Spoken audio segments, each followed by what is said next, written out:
जय श्री राम। ये कहानी कोटा की है, कोटा बूंदी से। हाँ, एक राजा रहते थे। उनके माता पिता और सब परिवार पूरे रहते थे कुशल मंगल। पहली एक रानी से विवाह करा था, उनके कोई संतान नहीं हुई और ऐसे कर करके दूसरी तीसरी उनके एक संग 7 रानियों से विवाह करा तो भी उनके कोई संतान नहीं हुई। उनके माता पिता बोले, बेटा क्या तुम्हारे भाग्य में लिखा हुआ है 7 रानियों से भी कोई संतान तुम्हारे नहीं हुई? कुछ तो भाग में गड़बड़ है। वो बोलते, माता जी मैं गौ सेव नेम से करूं फिर भी मेरे भाग्य खराब है। एक दिन राजा रानी पूर्णमासी को बड़ी रानी के साथ कृष्ण भगवान की पूजा करने गए थे और वहाँ के पंडित जी ने बोले, राजा साहब आप बड़े उदास हो कि पंडित जी क्या करूं, 7 विवाह होने के बाद भी मेरे कोई संतान नहीं है, कौन मेरे राज्य की देखभाल करेंगे? तो पंडित जी ने बोले, मैं आपको एक उपाय बता सकता हूँ। कि बताइए, शीघ्र ही बताओ।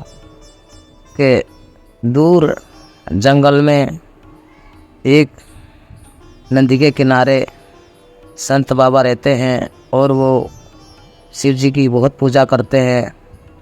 कहते हैं कि वहाँ जो भी जाता खाली हाथ नहीं आता।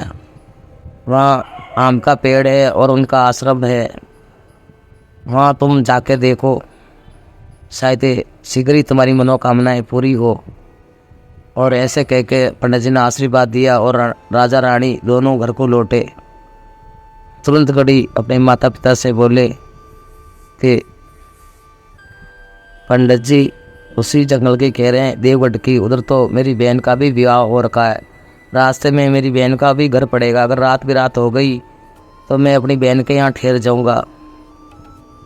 और राजा तुरंत निकल लिया अपनी माता पिता से बोल के और सीधा चलते चलते जंगल की ओर पहुंचा।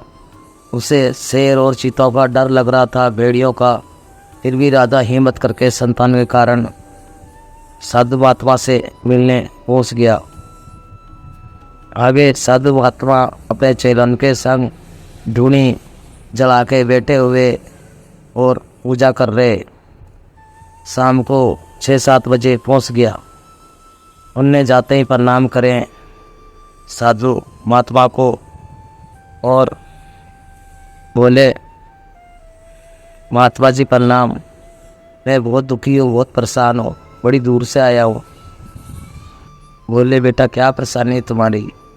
यहाँ बैठो, पहले पानी वानी पियो। उनके चेलों से कही, राजा साहब को पानी वानी पिलाओ और धूनी के पास बिठाए और बोले, अब बोलो बेटा क्या परेशानी है? नहीं महाराज, हमारे 7 रानियों से ब्याह हुआ है, कोई संतान नहीं है हमारे भाग्य में क्या लिखा हुआ है यही तुम बताओ हमें, क्या हमें संतान होगी या नहीं?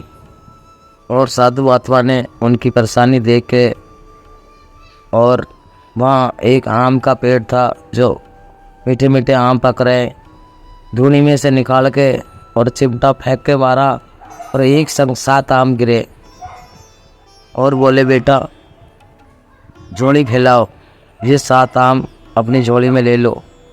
उनने राजा ने झोली फैलाई और 7 आम महात्मा ने उनकी गोदी में डाल दिए और बोले, सूर्य आंतने से पहले अपनी पत्नियों को ये एक एक आम दे देना और कोई ना खाए। ऐसे कह के और आशीर्वाद दिया और वो राजा संत बाबा को प्रणाम करके और वहाँ से निकल लिया और चलते चलते देवगढ़ के पास ही गांव में आया। उसकी बहन का घर था वहाँ। रात हो गई उसने आम थैले में डाल रखे और थैला को गांठ लगा रखी। जैसे ही बहन के घर पहुँचा, बहन खुश हुई, भाई जी आ गए, प्रणाम करा और भांजा भूंजी भाग के आए। मामा क्या लेके आए हो? कि बेटा कुछ नहीं लेके आया, मैं तो जंगल से महात्मा से मिल के आया हूँ। अब क्या होगा, जब कुछ तो ज़रूर लाऊंगा। किसी काम से आया था। रात में उनकी बहन ने अपने भाई को भोजन करवाया और अच्छी तरह खातर करे बोली, भाई जी क्या परेशानी है? कि तुम्हें तो सब पता ही है, तुम्हारी भाभियों के किसी के कोई बालक नहीं, कोई बेटी भी हो जाती तो भी कोई दुख नहीं होता और कुछ भी नहीं है। इसलिए साधु बाबा ने मुझे प्रसाद दिया है और ये बच्चे कोई ना खा जाए, इसे ऊपर लटका लो, खूंटी में टांग दो। कि ठीक है भैया, कोई नहीं खाएगा, मैं इसे ऊपर लटका देती हूँ। सुबह मैं शीघ्र ही निकल लूँगा यहाँ से। और सुबह जल्दी उठा राजा और उसकी बहन ने चाय वाय पिलाई और बोला, बहन वो थैला लाइयो जो मैंने तुम्हें प्रसाद का दिया है। बहन खूंटी पे से उतार के थैला ला के दिया तो भाई ने गिने तो एक आम कम था। उसका भांजा उसने खा लिया और गुठली आंगन में फेंक दी। भाई बोला, बहन ये तो प्रसाद था, एक आम कम है, अब मैं घर पे जाऊँगा, एक आम कहाँ से लाऊंगा? ये तो साधु बाबा का आशीर्वाद था। और बोला, भैया मैं अब क्या करूँ? उसने तो श्राद्ध से खा लिया चोरी से। अब उसको पीटा भांजे को और ढूंढ के वो गुठली उठा के लाई। कि उसके भाई ने बोला कि बहन ये गुठली दे दे, अब धो के इसी को भी ले जाऊंगा। और गुठली को भी थैले में रख लिया और वहाँ से जल्दी चल लिया आराम आराम करके। और शीघ्र ही अपने घर पहुँचा और शाम को अपनी पत्नियों से बोला, सूर्य भगवान बैठने से पहले ही नहा धो के सातु तैयार हो जाओ, तुम्हें मैं प्रसाद दूंगा। साधु महात्मा ने मेरे को प्रसाद दिया है। सातों पत्नियां नहा धो के खड़ी हो गई और राजा ने सबको एक एक आम दिया और सबसे छोटी रानी को गुठली दी हाथ में। रानी बोली, मेरे को गुठली क्यों दी? बोले, ऐसे ऐसे मेरी बहन का बेटा ने खा लिया, अब तुम गुठली खा लो, ये प्रसाद समझ के महात्मा का, कोई तो फल अवश्य मिलेगा। और ठीक 9 महीना बाद उनके संतान हुई। सातों रानियों के 7 लड़के ही हुए और राजा ने खुशी मनाई, लड्डू बटवाए, गांव वालों को भोजन करवाया और खुशी से करते करते अब सातों बड़े होने लगे। 10-15 साल बाद बड़े हो गए। छोटी वाली का जो गुठली खाई थी और तो हाइट में सब लंबे बड़े हो रहे थे, 18 साल के लग रहे थे, 16 साल के भी। और छोटी वाली का बेटा गट्टा ही हुआ, साइज में छोटा रह गया। तो उसके पिताजी ने बोला, ये तो हमारा गट्टा राजा है, इसकी तो कहानी अलग है गट्टे राजा की। और सब बच्चे बड़े हो गए और बोले एक दिन अपने पिताजी से कि पिताजी सब कमाने जाते हैं, हम भी कमाने जाएंगे। सातों भाई आप हमें हमारे लिए घोड़ा ला दो। और राजा ने 6 घोड़े मंगवाए और छोटे वाले के लिए, गट्टा के लिए बिल्ली मंगवाई। और अपने घर से भोजन करके अपने माता पिता को और दादा दादी को प्रणाम करके और सातों निकले। उनने राजा ने आशीर्वाद दिए, बेटा तुम भी कमाना सीखो और जाओ, कामयाब होकर लौटना, और इस छोटे का गट्टा का ध्यान रखना, ये हमारा गट्टा राजा है। बोले, पिताजी इसको हम कहाँ ले जाएंगे, ये तो हमारे ऊपर और परेशानी का कारण बन जाएगा। कि नहीं बेटा, इसको भी ले जाओ, इसकी इच्छा है तो।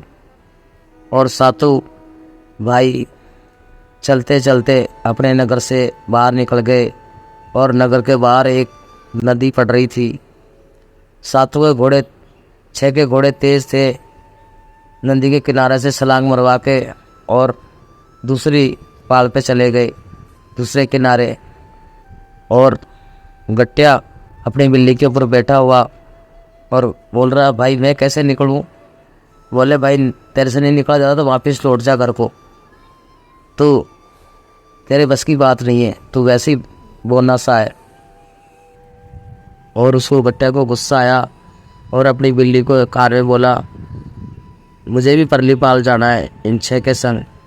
और बोला फद मेरी बिल्ली परलीपाल।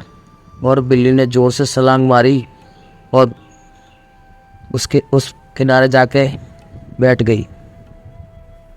और 6 भाई हंसे और बोले वाह भाई तेरी बिल्ली तो हमारे घोड़ों से भी तेज़ निकली, एक ही छलांग में इस किनारे आ गई। ए भाई छोटा हूँ पर मेरी बिल्ली बहुत तेज़ है और तुम्हारे घोड़ों की तरह ताकतवर है। अब वहाँ वो थक गए थे, थोड़े से बैठ के और आपस में हंसी मजाक कर रहे, बात करने लगे। कोई बोले मेरे 2 बीवियाँ हो तो एक मेरा पैर दबाए, एक मेरे को भोजन कराए। दूसरा बोला मेरे 3 हो।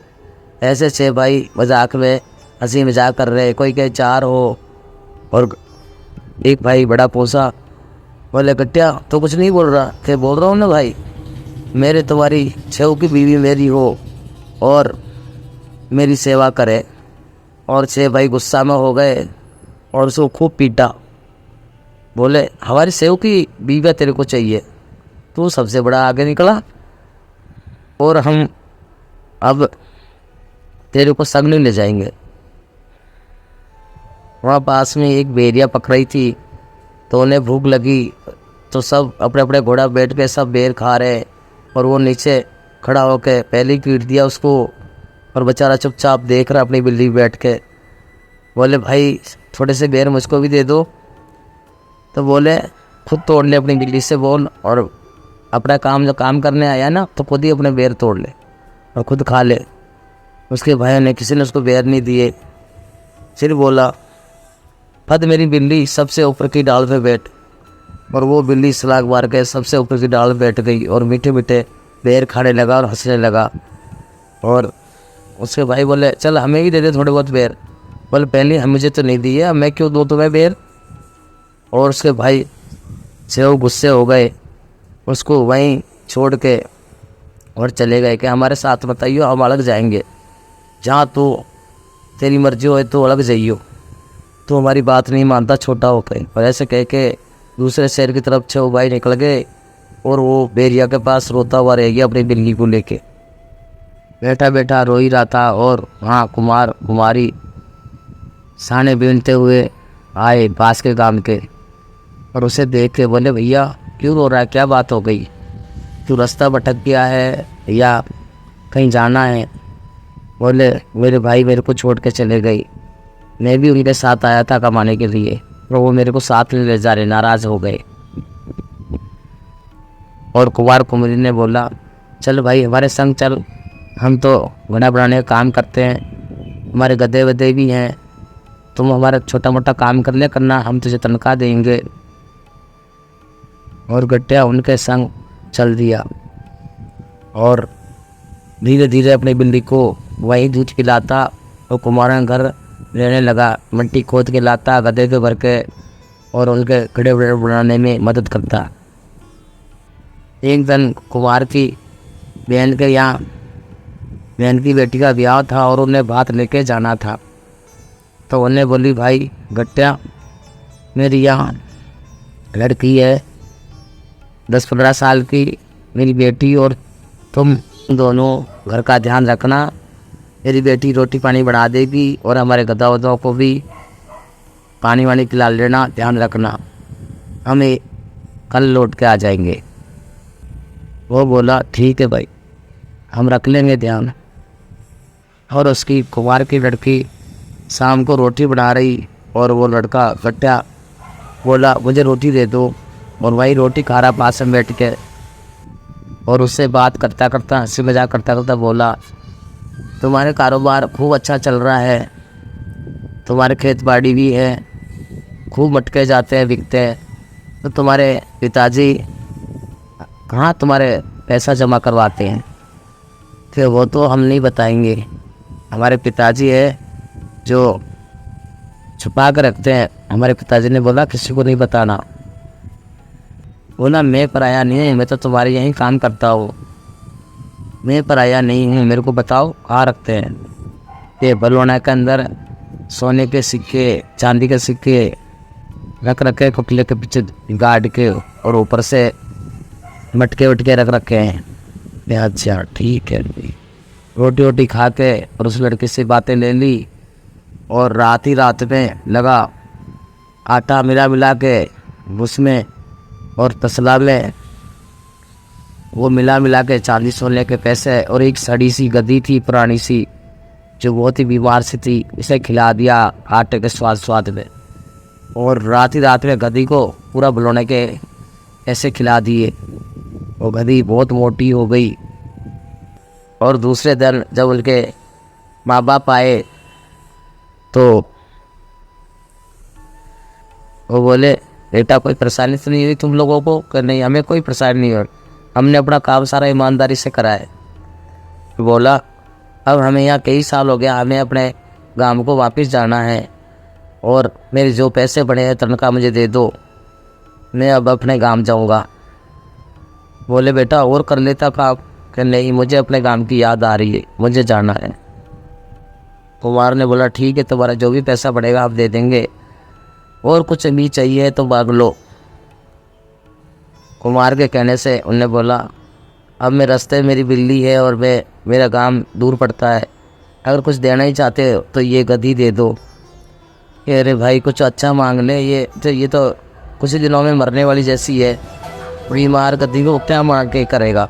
फिर नहीं, मुझे तो यही चाहिए, ये मुझे अच्छी लगती है। अब कुमार बोला, क्या करे भाई, दिल आया गद्दी पे तो परी क्या चीज़ है, जो इसको प्यारी लग रही है तो यही दे देते हैं।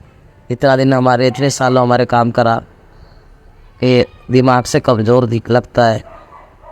जो उसकी तनख्वाह के पैसे बने उसको दे दिया, और वो गद्दी उसको दे दी, और वो अपनी बिल्ली को लेके और बोला, मुझे एक तसला भी दे दो, और एक डंडा ले लिया। बोले, मैं जाऊँगा, रास्ते में कोई हमें परेशान करे तो, और वहाँ से निकल लिया उनको प्रणाम करके। और कुमारा गांव से थोड़ा ही दूर जाता ही पास में एक नगर पड़ रहा था, वहाँ पुराना सा घर था टूटा फूटा। उस घर में गद्दी को अंदर ले जाके और नीचे पीछे तसला लगा के और डंडे मारने लगा।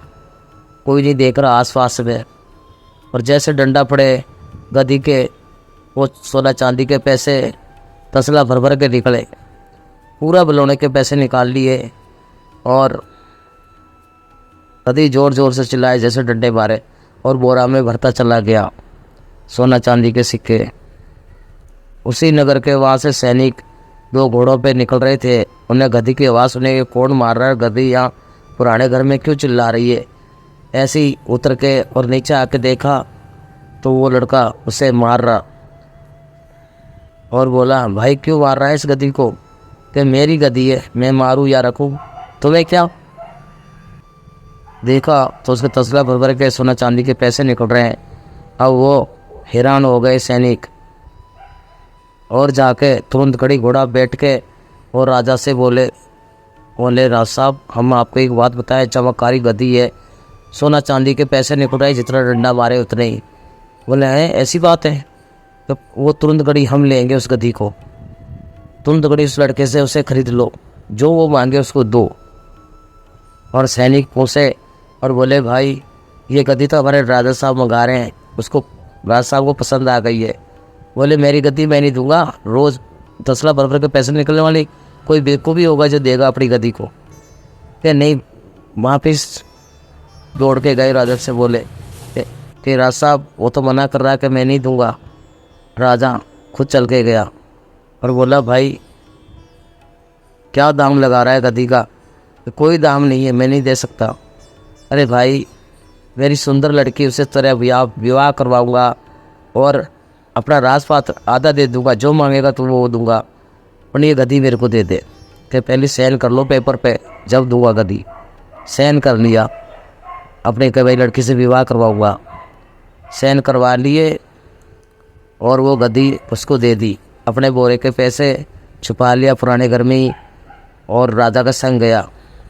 वहाँ तुरंत घड़ी उसका विवाह रचवाया, और सुंदर उसकी राजकुमारी से विवाह हो गया गट्टिया का। और राजा ने उसको दहेज दाज खूब दिया। अब बोला मैं यहाँ नहीं रुकोगे तो अपने गांव जा रहा हूँ, तुम ले लो ये गद्दी और अपने लड़की को विदा करो जल्दी से। और उन्होंने गाड़ी में बिठा के उन्हें विदा किया, दहेज दाज दिया और वहाँ से सिगरी निकला और उस पुराने घर में से अपना बोरा उठाया सिक्कों का, सोना चांदी का, और वहाँ से निकले अपने गांव की ओर। और उस नदी पे होके गया, अपने गांव गया। आगे उसके माता पिता देख के उसे बड़े खुश हुए और दादा दादी बोले बेटा तू सबसे पहले ही आ गया, और तेरे तो संग में कौन है? ये गाड़ी रे। बोले ये तुम्हारी बहू है और मेरा विवाह हो गया जल्दबाजी में। किस्मत की बात है दादी जी, जो भाग्य में लिखा वही मिला। खुशी खुशी बहू को अंदर लिया, नाच गाना करके, और उसने साथ में ही अपना सुंदर सा बंगला बनाया और दोनों मियाँ बीवी अच्छी तरह रहने लगे। 2 नौकर और लगा दिए और बोले पिताजी आप भी चिंता मत करो अब कमाने की, राम जी की हम पे कृपा है। और हमारे भाई 6 भाई वो भी अभी तक नहीं आए कि नहीं भैया वो तेरे संगे तो गए थे कि वो तो मुझे छोड़ के पहले ही चले गए थे। अब देखो उनके भाग्य में क्या है। और 6 भाइयों को कोई काम नहीं मिला, अपने घोड़े भी बेच के अपना कैसे शहरों में गुजारा करा और कैसे पुराने कपड़े पहन के, और 6 लौट के आए 10 दिन बाद। और उसकी हालात देख के और हैरान हो गए। बोले भाई तेरी तो तकदीर बदल गई, कि जब भाई साथ साथ है ना तो तकदीर राम जी बदल ही देते हैं। तुम तो मुझे छोटा को छोड़ के चले गए थे, मेरी नादान बुद्धि से कोई भूल हुई तो मुझे अपने साथ नहीं ले गए, चाहे मुझे कुछ भी होता, पर तुम तो चले गए सेव मिल के। फिर बोला कोई बात नहीं भाई, मैं छोटा हूँ, मैं ही माफ़ी मांग लेता हूँ, तुम भी आराम से, तुम्हारा भी बंगला बढ़वाऊँगा, आराम से रहो, अपना ब्याह करो और खुशी खुशी रहो। भैया भैया की कोई आपस में बैर नहीं होता है। जय श्री राम। और ये थी गट्टे राजा की कहानी।